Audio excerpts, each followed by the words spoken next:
আমি শুরুতেই যেতে চাই জনাব আনিস আলমগীরের কাছে। আপনি যেহেতু দীর্ঘদিন ইরাক যুদ্ধ কভার করেছেন, সেজন্য আপনার কাছে যুদ্ধ প্রসঙ্গে একটু জানতে চাই।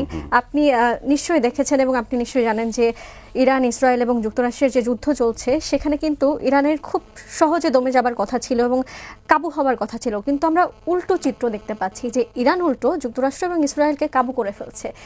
এই যে তাদের সাহসিকতা, এই সাহসিকতার আসলে উৎস কি, আপনার কি মনে হয়? সাহসিকতার মূল উৎস হচ্ছে জাতীয় ঐক্য। আপনি ইরান সেই 79 থেকে একদলীয় একটা শাসন যেভাবে চালাচ্ছে, রাষ্ট্রের মধ্যে তাদের যেমন নিয়ন্ত্রণ ক্ষমতা তারা যেমন নিয়েছে, তেমনি তার প্রযুক্তিগত উন্নয়নও নিজেরা এগিয়েছে। তাদের ড্রোন এখন এত সস্তায় আপনার বড় বড় বিমান ভূপাতিত করছে, সেটা একটা বিরাট সাফল্য তাদেরকে দিয়েছে। দ্বিতীয়ত যে রিজনে যুদ্ধটা হচ্ছে, পুরো মধ্যপ্রাচ্যের মধ্যে ইরান এমন এক অবস্থানে আছে, ভৌগোলিকভাবে তাকে অতিক্রম করা খুব কঠিন। তার তার এন্টার করা, তার ওইখানে ভৌগোলিকভাবে তাকে একটা সহায়তা দিচ্ছে। আর তার চারপাশে রয়ে গেছে মার্কিনীদের অবস্থান। এখন মার্কিন যুদ্ধ তো আর সে ওয়াশিংটনে গিয়ে বোম ফেলছে না, তার চারপাশে যে দেশগুলো আছে সেগুলোতেই এই সে মানে সহজ টার্গেটে সে আঘাত করতে পারছে।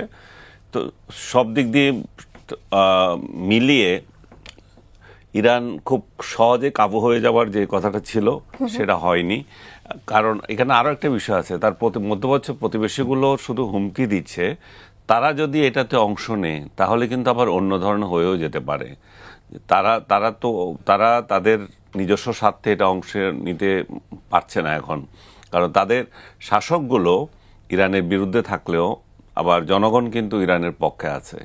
জনগণ কিন্তু হোল মিডল ইস্টে আরব জনগোষ্ঠীর মধ্যে ইসরায়েলের প্রতি যে ঘৃণা আছে সেটা কিন্তু চলমান আছে, কিন্তু শাসক শ্রেণীদের মধ্যে নাই। শাসক শ্রেণী এখানে আপোষের মধ্যে আছে। সেজন্য আপনি দেখবেন যে প্রায় 36 দিন এই যুদ্ধ চলতেছে। 28 ফেব্রুয়ারি থেকে এই যুদ্ধ শুরু হলো এবং সেটা বর্তমানে তো প্রায় মধ্যপ্রাচ্য নয়, শুধু সারা বিশ্বে একটা অর্থনৈতিক এবং নিরাপত্তা ব্যবস্থার উপর বিরাট একটা হুমকি দেখা দিয়েছে। এবং ইরান সহজভাবে এটাকে একটা অর্থনৈতিক যুদ্ধ বা তেল যুদ্ধ হিসাবেও এটাকে নিয়ে যেতে পেরেছে, বিশেষ করে হরমুজ যখন তারা দখল করে নিয়েছে। এবং ওই পথ দিয়ে আপনি জানেন যে বিশ্বের বিভিন্ন দেশে তেল রপ্তানি হয় এবং বাংলাদেশ সহ অন্যান্য দেশগুলো তেল সংকটের আজকে যে পরিস্থিতি তৈরি হয়েছে সেটার কারণে এটা। কিন্তু হরমুজ যদি আমেরিকা দখল করতে পারে, ট্রাম্প তো ঘোষণা দিয়েছে যে 48 ঘন্টার মধ্যে কি করো, তার ঘোষণা তো অবশ্য ঠিকই নেই কখন কি বলে, এবং সেটা পালনও করতে সবসময় যে পারবে তা না। এর মধ্যে সবচেয়ে চাঞ্চল্যকর হয়েছে ইরানের ভূখণ্ডে আমেরিকান আপনার কি বলে বিমান বিধ্বস্ত হয়ে যেটা হলো, আপনার যে দ্বিতীয় একজন ক্রু উদ্ধার হয়েছিল, এটাও এক ধরনের বড় ধরনের আমেরিকার মাটিতে তাদের ক্রু নেমেছে এবং তাকে সেফলি তারা রেখেছে। সেটা আবার বলছে যে মানে ট্রাম্পের হাত থেকে এখানে বরং তারা নিরাপদে আছে। সবকিছু মিলিয়ে ইরানকে যত সহজে কাবু করা যাবে ভেবেছিল। এবং আরেকটা কারণ হচ্ছে তার মিত্র, আমেরিকান মিত্ররা যারা ইরান হামলা সহযোগিতা করত, সব মিত্র এক না। ফ্রান্স তো সরাসরি বাইরে আছে। সো এটাও তার জন্য একটা সেটব্যাক। সে ভেবেছিল যে ইরাক যেমন আক্রমণ করেছিল, ইরাক আক্রমণের সময় যেভাবে তাকে সব দিক থেকে সহায়তা করেছিল, ব্রিটেন তো সরাসরি তার সঙ্গী ছিল, এখন সেরকম সঙ্গীও পাচ্ছে না এবং এই যুদ্ধের ন্যায্যতাও খুঁজে পাচ্ছে না বিশ্ববাসী, যার কারণে ইরানের জন্য সহজ হচ্ছে। তবে এটাও ঠিক, আমেরিকা যদি চায় অমানবিক তো তারা করছেই, কিন্তু এর থেকেও যদি একরোখা হয়ে তারা কিছু চায়, ইরানকে ধ্বংস করা তাদের জন্য মানে বড় কঠিন কিছু বিষয় হবে না। কিন্তু মানে সবকিছু মিলিয়ে এখন যে পরিস্থিতি আছে যে ইরান হয়তো অনেকদিন টিকবে ধারণা করা যায়, বা যুদ্ধ এর মধ্যে চীন সহ আরো কয়েকটা দেশ কূটনৈতিক তৎপরতা চালাচ্ছে যুদ্ধটা যাতে থেমে যায়। ইরানের যে এখানে যে অসম্মতি আছে তা না, কিন্তু আমেরিকান তরফ থেকে এখনো পর্যন্ত ঠিক আন্তরিক সাড়া পাওয়া যাচ্ছে না। জি, আবারও আপনার কাছে ফিরে আসবো, একটু ডক্টর স্নিগ্ধার কাছে যেতে চাই। ডক্টর স্নিগ্ধা, আপনাকে একটু আগে কিছু তথ্য দিতে চাই আমি। আওয়ামী লীগ সরকারের 15 বছরে মোট 15টি বাজেট পাশ হয়েছে এবং বলা হচ্ছে যে সেগুলো যোগ করলে দাঁড়ায় 52,596 বিলিয়ন টাকা, আর বর্তমান ডলার রেট অনুযায়ী সেটি হয় $428 বিলিয়ন। অভিযোগ আছে আওয়ামী লীগ $234 বিলিয়ন পাচার করেছে, যে অভিযোগগুলো এসেছে, এবং বলা হচ্ছে যে এত অর্থ যদি পাচার হয় বা এত ডলার যদি পাচার হয় বা এই 2 ভাগের 2 ভাগ অর্থ যদি পাচার হয়, তাহলে দেশের যে উন্নয়ন সেটি আসলে কিভাবে সম্ভব হয়েছে? এত পাচারের অভিযোগ থাকলে দেশের উন্নয়ন আসলে কিভাবে হয়েছে? আচ্ছা, না আপনাকে ধন্যবাদ, আনিস ভাইকেও অনেক অনেক অনেক শুভেচ্ছা, কারণ উনি জেল থেকে ফেরার পর আজকে প্রথম ওনার সাথে আমার দেখা হলো। খুবই দুঃখজনক যে আপনি এই অভিজ্ঞতার মধ্য দিয়ে গিয়েছেন। রাষ্ট্র বা যারা এর সাথে যুক্ত তারা তো আর আপনার কাছে ক্ষমা প্রার্থনা করবে না, কিন্তু রাষ্ট্রের একজন নাগরিক হিসেবে আমার কাছে মনে হয়েছে যে we have to say you sorry. খুবই দুঃখিত ব্যাপারটা। আচ্ছা, যে প্রশ্নটা আপনি করলেন, যে কথাটা আপনি বললেন, সেটা হচ্ছে যে তৎকালীন সময়ে আপনার দেখেন যে বিগত একটা 15 বছরের টার্মের মধ্যে আওয়ামী লীগ গভর্নমেন্ট ছিল এবং সেখানে আনডাউটলি অনেক এভিডেন্স বেসড দুর্নীতির গল্প আছে রয়েছে, এবং নাম ধরে বললে বেনজির আহমেদের কথা আপনার কাছে কেস হিসেবে আছে এবং ওনার অর্থ পাচারের ব্যাপারটা একদম পরিষ্কার। নাম ধরে বললে এস আলম গ্রুপের কথা আছে, যেটা নিয়ে পুরো কেলেঙ্কারি। নাম ধরে বললে ইসলামী ব্যাংকের পুরা সাথে, হ্যাঁ, সামিট গ্রুপ আছে, সেটা আছে। এরকম আপনাকে কিন্তু নাম ধরে বলা সম্ভব। হ্যাঁ, এবং এই পুরো প্রক্রিয়ার মধ্যে টাকা যে পাচার হয়েছে সেই বিষয়ে কিন্তু আসলে কোনো সন্দেহ নাই। আমি এটা একদম স্পষ্ট ভাষাকে প্রথমে বলতে চাই, এটা নিয়ে কনফিউশনের কোনো সুযোগই নাই কোনো।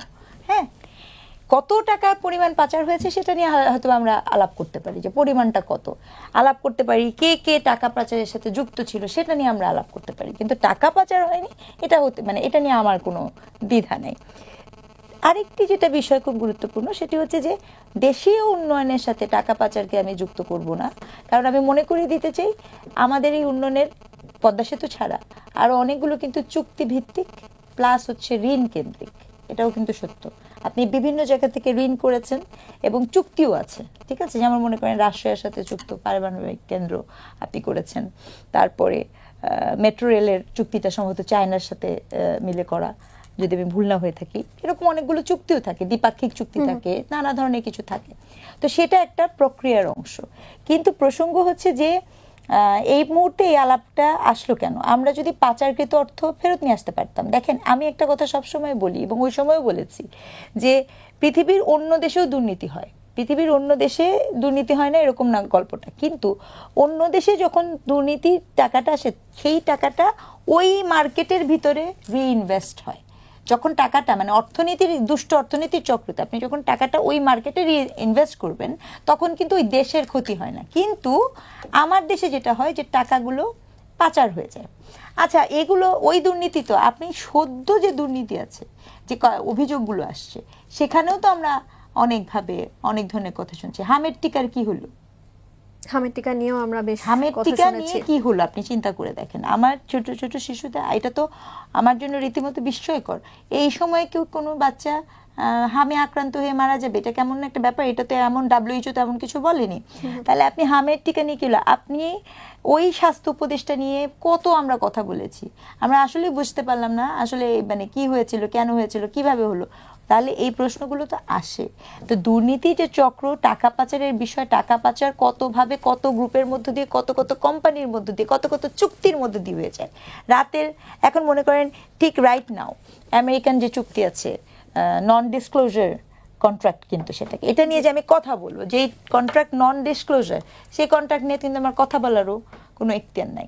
এখন এই বিষয়গুলো হয়েছে কি, আমাদের উন্নয়নের ধারা যে শুধুমাত্র অর্থ দিয়ে সরাসরি হয় এরকম কিন্তু না। উন্নয়নটা কিন্তু আপনার দ্বিপাক্ষিক চুক্তি, দূরদর্শিতা, ঋণ, মানি ম্যানেজমেন্ট ভেরি ইম্পর্টেন্ট। হ্যাঁ, আপনি এমন অনেক মানুষ দেখবেন অনেক টাকা ইনকাম করে কিন্তু তার এক পয়সাও আপনি দেখতে পাবেন না। আবার অনেক মানুষকে দেখবেন খুব সীমিত অল্প আয় করলেও সে অনেক কিছু করতে পারে, দেশটাকেও আপনি এভাবে ভাবতে পারেন। তো এই মানি ম্যানেজমেন্টের ক্রাইসিসটা হয়তো বা তৎকালীন সময় যে মানি ম্যানেজমেন্ট, সেটার জন্য আমাদের কাছে আসেনি। কারণ অফকোর্স আপনি তো একটা পদ্মা সেতু চোখের সামনে দেখতে পাচ্ছেন, আপনি তো একটা মেট্রো রেল চোখের সামনে দেখতে পাচ্ছেন, আপনি একটা এই প্রজেক্টটা লস প্রজেক্ট হয়তো বা কর্ণফুলী টানেল, বাট আপনি তো সেটা দেখতে পাচ্ছেন। কিন্তু এটার রূপপুর সাথে পারমাণবিক কেন্দ্র হ্যাঁ, রূপপুর রয়েছে। পারমাণবিক কেন্দ্র দেখতে পাচ্ছেন, কিন্তু এটার সাথে যে কোনো টাকা পাচার হয়নি এটা আবার মানে একেবারেই হতে পারে না। টাকা ডেফিনেটলি পাচার হয়েছে, কিন্তু সেটা নিয়ে আলাপ জি, আমিও একই কথাই বলছি যে পাচার হয়নি, আমি সেটি বলছি না। তবে একটি মহল আছে যারা বলছেন যে সে সময় পাচার হলেও দেশের উন্নতি বা উন্নয়ন কিন্তু হয়েছে।